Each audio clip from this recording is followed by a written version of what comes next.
हर हर महादेव। प्रिय भक्तों, तुलसी माता, इस वीडियो को जो भी सच्चे दिल से लाइक करें, इस चैनल को सब्सक्राइब करें, उसके घर में आप स्थायी रूप से निवास करें, उसकी झोली खुशियों से भर दें और उसके घर में कभी रुपयों पैसों की कमी ना होने पाए। तुलसी माता को जल देते समय बोलने चाहिए यह 3 शब्द, जिनसे सभी मनोकामनाएं पूरी होती हैं। आज हम इस वीडियो में जानेंगे कि तुलसी माता को जल देते वक्त कौन से शब्द बोलने चाहिए। किसी समय की बात है, भगवान विष्णु विश्राम कर रहे थे। तभी देवी लक्ष्मी वहां आई और भगवान विष्णु से तुलसी माता को जल देने के महत्व के बारे में पूछा। भगवान विष्णु ने उन्हें तुलसी माता को जल देने के महत्व को विस्तार से बताया। तब देवी लक्ष्मी ने कहा, हे स्वामी, आपने मुझे तुलसी माता के महत्व के बारे में बताया, लेकिन अब मैं यह जानना चाहती हूं कि तुलसी माता को जल कैसे देना चाहिए, उनकी सेवा की सबसे श्रेष्ठ विधि क्या है और जल देते समय कौन सा मंत्र बोलना चाहिए। भगवान विष्णु ने उत्तर दिया, प्रिय देवी, जैसा कि मैंने तुम्हें तुलसी माता के महत्व के बारे में बताया, उसी तरह तुलसी माता को जल देते समय बोला जाने वाला मंत्र भी बहुत महत्वपूर्ण है। यह मंत्र 3 शब्दों का है, लेकिन इसका असर अत्यंत शुभ और कल्याणकारी है। जो भी रोज तुलसी माता को जल देते समय इन 3 शब्दों का उच्चारण करेगा, उसके घर में मां लक्ष्मी का वास होगा, उसकी दरिद्रता समाप्त हो जाएगी और उसे अपार धन धान्य की प्राप्ति होगी। मंत्र के महत्व को बताते हुए भगवान विष्णु ने कहा, इस मंत्र का महत्व सुनने से ही मनुष्य के सभी पाप नष्ट हो जाते हैं। उसे हजारों वर्षों तक तुलसी माता को जल देने के पुण्य का फल मिलता है। फिर भगवान विष्णु ने देवी लक्ष्मी को एक कथा सुनाई। उन्होंने कहा, दक्षिण दिशा में यमनगरी नामक एक नगर था, जहां रमेश नामक एक ब्राह्मण रहता था। वह अत्यंत पापी और गलत कामों में लिप्त व्यक्ति था। जन्म से ब्राह्मण होते हुए भी वह धार्मिक कार्यों से दूर रहता था। न वह पूजा करता, न ध्यान, न जप और न ही किसी का सत्कार करता। वह मदिरापान और मांसाहार भी करता था और हमेशा अनैतिक कार्यों में व्यस्त रहता था। और वह ब्राह्मण दिन में खेत में काम करके पत्ते बेचकर अपनी जीविका चलाता था और रात में वेश्याओं के पास जाता था। इस तरह उसने अनेक वर्षों तक अपना जीवन इसी पापपूर्ण तरीके से बिताया। फिर एक दिन वह दुर्बुद्धि ब्राह्मण पत्ते इकट्ठा करने के लिए एक आरशी की वाटिका में पहुंचा और पत्ते तोड़ने लगा। तभी एक काले सर्प ने, जो काल के रूप में वहां उपस्थित था, उसे काट लिया। उसी समय उसकी मृत्यु हो गई। उसकी मृत्यु के तुरंत बाद यमराज के दूत वहां प्रकट हुए और उसकी आत्मा को लेने के लिए आए। वे उसे यमलोक ले जाने लगे। मार्ग में वह ब्राह्मण यमदूतों के सामने रोने और विलाप करने लगा। उसने कहा, हे दूतों, मुझे कहां ले जा रहे हो? मुझे छोड़ दो, मेरे प्राण बचा लो। लेकिन यमदूत बोले, अरे पापी ब्राह्मण, तेरे दुष्कर्म के कारण तुझे यह दंड मिला है। अब यमराज तुझे घोर नरक में डालेंगे।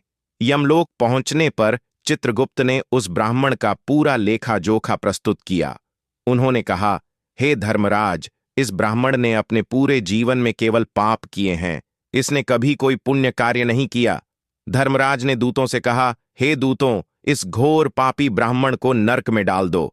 इसे अपने कर्मों का फल भोगना होगा। यमदूत उस ब्राह्मण को नरक में ले गए और उसे भयंकर अग्नि में धकेल दिया। वह कई वर्षों तक नरक की यातनाएं सहता रहा। इसके बाद उसे अगले जन्म में बैल के रूप में जन्म मिला। बैल का शरीर पाकर उसने भारी बोझ उठाने का कार्य किया। उसका मालिक उसे दिन रात काम करवाता था। जब उसकी शक्ति समाप्त होने लगी तो मालिक ने उसे एक लंगड़े आदमी को बेच दिया। वह लंगड़ा आदमी उस बैल का उपयोग अपने बोझ उठाने के लिए करता था। बैल ने 8 वर्षों तक उसकी सेवा की। फिर एक दिन वह बैल लंगड़े आदमी को लेकर एक ऊंचे पर्वत पर चढ़ा। अधिक परिश्रम और थकान के कारण वह बैल मूर्छित होकर गिर पड़ा और अंतिम सांसें लेने लगा। वहां खड़े लोगों को उस बैल पर दया आ गई। उन्होंने उसके मुख में पानी डालने का प्रयास किया। उसी भीड़ में एक पुण्यात्मा व्यक्ति भी था। उसने अपने पुण्य का थोड़ा भाग उस बैल को दे दिया। इसे देखकर अन्य लोगों ने भी अपना पुण्य उसे देना शुरू कर दिया। उसी भीड़ में एक वेश्या भी खड़ी थी। सभी अपना पुण्य उस बैल को देकर उसका उद्धार करने का प्रयास कर रहे थे। यह देखकर उसने भी अपना पुण्य उस बैल को दे दिया। कुछ देर बाद उस बैल की मृत्यु हो गई। फिर उस स्थान पर यमदूत आए और उस बैल के शरीर से उस ब्राह्मण की आत्मा को निकालकर यमलोक ले गए। यमलोक पहुंचने पर उसे यमदेव के सामने प्रस्तुत किया गया। चित्रगुप्त ने जब उसका लेखा जोखा देखा तो वे चकित रह गए। वेश्या के द्वारा दिए गए पुण्य के कारण उसके सभी जन्मों के पाप नष्ट हो चुके थे। यमदेव ने कहा, हे ब्राह्मण, उस वेश्या ने तुझे अपना पुण्य देकर तुझ पर बड़ा उपकार किया है। उसी के पुण्य के असर से तुम्हारे सभी पाप नष्ट हो गए हैं। इसीलिए अब तुम्हें फिर से मनुष्य जन्म प्राप्त होगा। इस तरह वह ब्राह्मण पृथ्वी पर एक उत्तम ब्राह्मण कुल में जन्म लेता है। उस महापुण्य के असर से उसे अपने पूर्व जन्म की सारी बातें याद आने लगती हैं। जब वह बड़ा होता है तो उसे यह ध्यान आता है कि पिछले जन्म में जब वह बैल था तब एक वेश्या ने उसे अपना पुण्य दिया था। उसके मन में उस वेश्या के बारे में जानने की उत्सुकता जागती है। वह वेश्या का पता लगाकर उसके नगर में पहुंचता है। वहां वह वेश्या, जो अब बूढ़ी हो चुकी थी, उसे मिल जाती है। वह ब्राह्मण उसके सामने जाकर बार बार प्रणाम करता है और धन्यवाद देने लगता है। वेश्या उससे पूछती है, हे ब्राह्मण श्रेष्ठ, आप कौन हैं और किस कारण मुझे धन्यवाद दे रहे हैं? मैंने आपका कौन सा कार्य किया है जिसके लिए आप मुझे धन्यवाद दे रहे हैं, नमस्कार कर रहे हैं? तब ब्राह्मण कहता है, हे मां, मैं वही बैल हूं जिसे तुमने अपना पुण्य देकर जीवन दान दिया था। अपने पाप कर्मों के कारण मुझे पिछले जन्म में बैल बनना पड़ा। उस पर्वत पर जब मैं अंतिम सांसें ले रहा था तब तुमने अपना पुण्य मुझे दे दिया था। उसी पुण्य के असर से ही आज मुझे फिर से मनुष्य जन्म मिला है और अपने पूर्व जन्म की सारी बातें याद हैं। किंतु हे मां, मैं यहां यह जानने आया हूं कि तुमने मुझे कौन सा पुण्य दिया था जिससे मेरे सभी पाप नष्ट हो गए। मैं उस पुण्य के बारे में जानना चाहता हूं। तब वैश्या ने कहा, हे ब्राह्मण श्रेष्ठ, मैंने तो अपने जीवन में कोई पुण्य का कार्य नहीं किया है, पर मेरे घर में एक तोता है जो पिंजरे में रहकर हमेशा कुछ बोलता रहता है, जिसे सुनकर मेरा अंतःकरण पवित्र हो गया। वही मंत्र मैंने आपको पुण्य स्वरूप दान किया। फिर वह वैश्य और ब्राह्मण उस तोते के पास गए और उससे पूछने लगे, हे शुक, तुम कौन सा मंत्र बोलते हो जिससे हमारे जीवन का उद्धार हुआ? यह मंत्र तुम्हें किसने सिखाया और इसका क्या अर्थ है? तब उस तोते ने अपने पूर्व जन्म का वृतांत सुनाना शुरू किया। वो बोला, हे ब्राह्मण श्रेष्ठ, पिछले जन्म में मैं एक ब्राह्मण था। मुझे अपने ज्ञान का बहुत घमंड था। मैंने कभी गुरुजनों का सम्मान नहीं किया, बल्कि उनका बार बार अपमान किया। अपने अहंकार के कारण मेरा स्वभाव क्रोधी और द्वेषपूर्ण हो गया। मैं सभी को तुच्छ समझने लगा और विद्वानों का भी अपमान करता था। कालांतर में मेरी मृत्यु हो गई और मुझे यमलोक ले जाया गया। पूज्य व्यक्तियों और गुरुजनों का अपमान करने के कारण मुझे तोते के कुल में जन्म लेना पड़ा। तोते के रूप में जन्म लेने के बाद छोटी अवस्था में ही मेरे माता पिता का साथ छूट गया। मैं अकेला पेड़ की डाल पर बैठकर रो रहा था। तभी कुछ मुनि उस मार्ग से जा रहे थे। उन्होंने मेरी दयनीय स्थिति देखी और मुझे अपने आश्रम ले आए। आश्रम में उन मुनियों ने मुझे एक सुंदर पिंजरे में रखा और मेरी देखभाल की। वे मुझे प्रतिदिन भोजन कराते और मुझसे स्नेह करते थे। उस आश्रम में वे मुनि, उनकी पत्नियां और बच्चे प्रतिदिन तुलसी मां के पौधे को जल अर्पित करते और एक मंत्र का जाप करते थे। उनके मुख से बार बार वह मंत्र सुनकर मैंने उसे याद कर लिया। तब से मैं उसी मंत्र का जाप करता हूं। इस मंत्र के असर से मेरे जीवन में सकारात्मक बदलाव आने लगे। मुझे अपने कर्मों का पश्चाताप हुआ और मेरी मृत्यु भी टल गई। मेरी आयु 100 वर्ष हो गई और इतने वर्षों तक मैं जीवित रहा। एक दिन रात के समय एक चोर उस आश्रम में आया और मुझे वहां से चुरा लिया। बाद में इस वैश्या ने उस चोर से मुझे खरीद लिया। वैश्या के घर आने के बाद भी मैं वही मंत्र बोलता रहा। इस मंत्र को सुनकर इस वैश्या का अंतकरण पवित्र हो गया। उसने अपना पुराना जीवन छोड़कर भगवान विष्णु की भक्ति करनी शुरू कर दी। हे ब्राह्मण देव, इसी मंत्र के असर से मेरे और इस वैश्या के सभी पाप नष्ट हो गए। यही मंत्र आपको भी पाप मुक्त कर चुका है। इस तरह तोते ने उस ब्राह्मण और वैश्या को पूरा वृतांत सुना दिया। यह ब्राह्मण और वैश्या दोनों बहुत प्रसन्न हुए। उन्होंने तय किया कि अब वे प्रतिदिन तुलसी मां को जल अर्पित करेंगे और उस मंत्र का जाप करेंगे। कुछ समय बाद उस ब्राह्मण, वैश्य और तोते ने मंत्र के असर से दिव्य विमानों में बैठकर विष्णु लोक की यात्रा की। भगवान विष्णु ने देवी लक्ष्मी से कहा, हे देवी, देखा, आपने केवल तुलसी मां के मंत्र के असर से उस तोते, वैश्य, ब्राह्मण के सभी पाप नष्ट हो गए। इसीलिए हर व्यक्ति को प्रतिदिन तुलसी मां को जल अर्पित करते हुए इस मंत्र का जाप जरूर करना चाहिए। वह मंत्र इस तरह है: ओम वृंदावनाय स्वाहा, ओम वृंदावनाय स्वाहा। जो स्त्री प्रतिदिन तुलसी मां के सामने इस मंत्र का उच्चारण करेगी वह सौभाग्यशाली बनेगी। जो पुरुष इसका जाप करेगा उसे अक्षय धन की प्राप्ति होगी। जिस घर में प्रतिदिन तुलसी मां की पूजा होगी वहां लक्ष्मी जी का सदावास रहेगा। तुलसी मां का यह मंत्र फलदायी और सिद्धियों को प्रदान करने वाला है। स्त्रियों को स्नान के बाद बाल बांधकर मांग में सिंदूर लगाकर तुलसी मां को जल चढ़ाना चाहिए। साथ ही तुलसी मां की परिक्रमा करनी चाहिए। शाम के समय तुलसी मां के पास दीपक जलाने से घर में सुख समृद्धि आती है। भगवान विष्णु की पूजा तुलसी मां के बिना अधूरी है। तुलसी का एक पत्ता चढ़ाने से भगवान को उतनी प्रसन्नता मिलती है जो हजारों अमृत के घनों से नहलाने पर भी नहीं मिलती।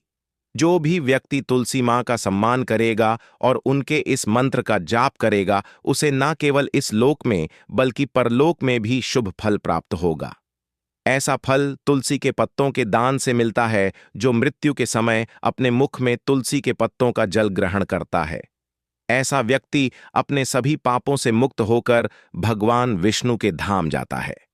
भगवान विष्णु कहते हैं, पूर्णिमा, अमावस्या, द्वादशी और सूर्य संक्रांति के दिन मध्याह्न काल, रात्रि और अशोच के समय तेल लगाकर बिना स्नान किए अथवा बिना हाथ पैर धोए रात्रि के वस्त्र पहनकर तुलसी के पत्ते तोड़ना महापाप होता है।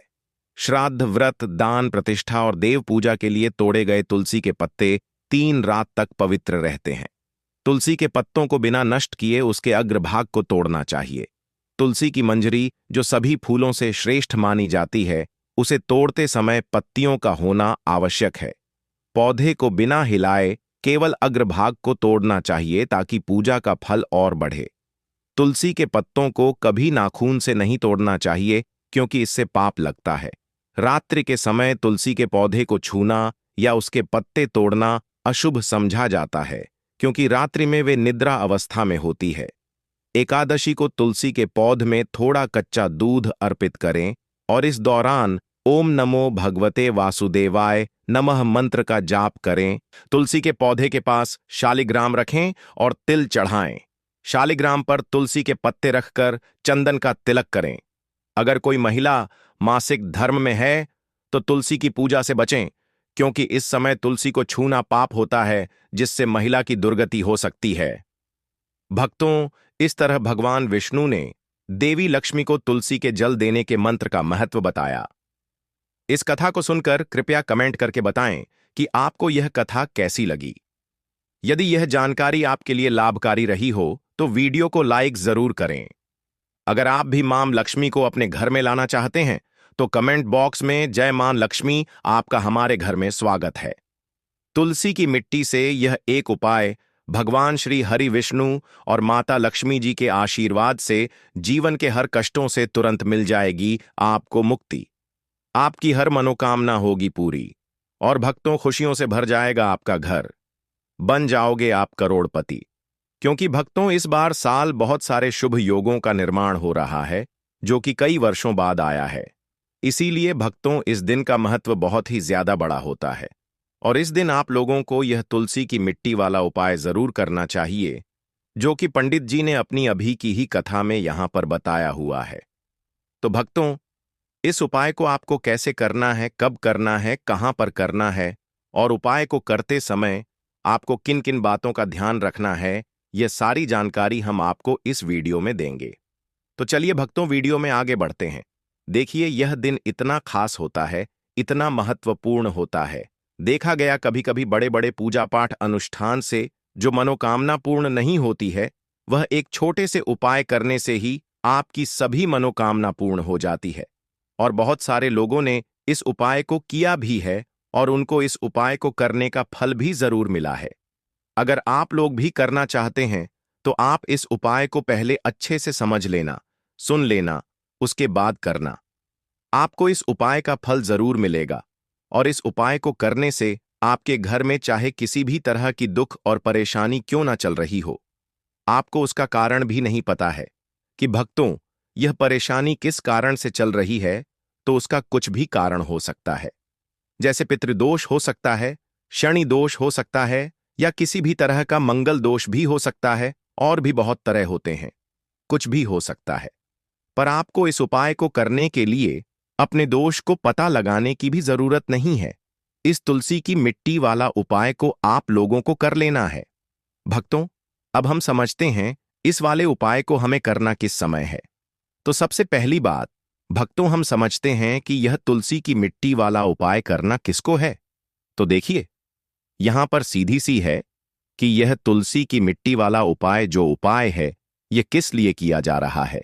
यह मनोकामना को पूर्ण करने के लिए किया जा रहा है, या आपके जीवन में जो दुख और परेशानियां हैं उनको दूर करने के लिए किया जा रहा है, या आपका कोई बड़ा काम है जो कि नहीं हो पा रहा है, आप उसके लिए इस उपाय को कर सकते हो।